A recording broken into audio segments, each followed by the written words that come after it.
அனைவருக்கும் வணக்கம். March 11th post market report. நான் செபி ரிஜிஸ்டர் அட்வைசர் கிடையாது. இது பயிற்சிக்கான காணொளி. எந்த ஒரு பரிந்துரையும் நான் வழங்குவது இல்லை. வாங்க வீடியோக்கு போகலாம். டிஸ்க்ளைமர் படிச்சுக்கங்க. நம்ம காலையில் சொல்லியிருந்தோம், ஓப்பன் வந்து ரொம்ப ரொம்ப இம்பார்ட்டன்ட் அப்படின்னு சொல்லியிருந்தோம்.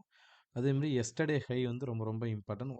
எஸ்டர்டே ஹைக்கு மேலே இருந்தாங்க அப்படின்னா கால் செலர் பயந்தால் மட்டும்தான் மார்க்கெட் மேலே போகிறதுக்கான ப்ராபபிலிட்டி அதிகமாக இருக்கும். இல்லை அப்படின்னா கீழே வர்றதுக்கான சைடுவே வந்துட்டு மேலே தூக்குவாங்க அப்படின்னு நம்ம எதிர்பார்த்தோம். பட் ஆனால் காலையில் அந்த மாதிரி நடக்கல.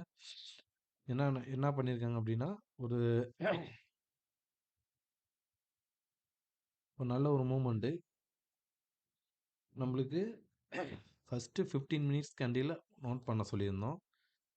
15 மினிட்ஸ் கேண்டில் மார்க் பண்ணிவிட்டு அதுக்கப்புறமேலு அதுக்கு கீழேயா மேலேயா அப்படின்னு பார்க்க சொல்லியிருந்தோம். First 15 minutes candle high low mark பண்ணியாச்சு. இப்போ பார்த்தீங்க அப்படின்னா 50 மினிட்ஸ் கேண்டிலுக்கு மேலேயும் போல் கீழே கொஞ்ச நேரம் ட்ராவல் பண்ணிவிட்டு அங்கேருந்து கீழே பிரேக் பண்ணிவிட்டு நல்ல ஒரு செல்லிங் ப்ரெஷர் அதிகமாக வந்திருந்தது. இப்போ நம்மளுக்கு அடுத்தடுத்த சப்போர்ட் எதுவாக இருக்கிறதுக்கான வாய்ப்புகள் அதிகமாக இருந்திருக்கும் அப்படின்னா நம்ம எஸ்டர்டே லோ R1 S1 அதுக்கடுத்தது S2 தான்.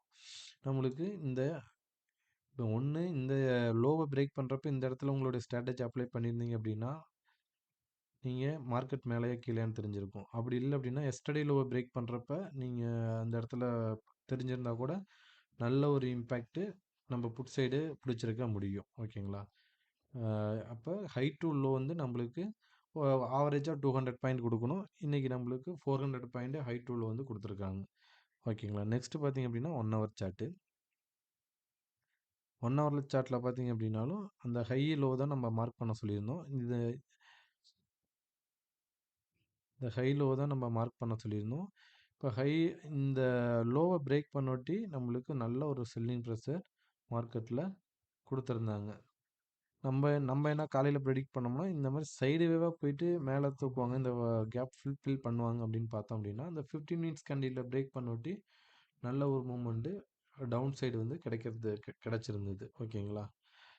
இந்த மாதிரி இந்த 15 மினிட்ஸ் வந்து ரொம்ப ரொம்ப முக்கியமாக இருக்கும். இந்த மாதிரி பாருங்கள், நல்ல ஒரு இம்பேக்ட்டு கிடைக்கும். இந்த ஏரியாவை லோவை பிரேக் பண்ணுறப்போ உங்களுடைய ஸ்ட்ராட்டஜி அப்ளை பண்ணியிருந்தீங்கன்னா நல்ல ஒரு ரிசல்ட்டு இதில் கிடைச்சிறதுக்கான வாய்ப்புகள் அதிகமாக இருந்திருக்கும். நன்றி, வணக்கம்.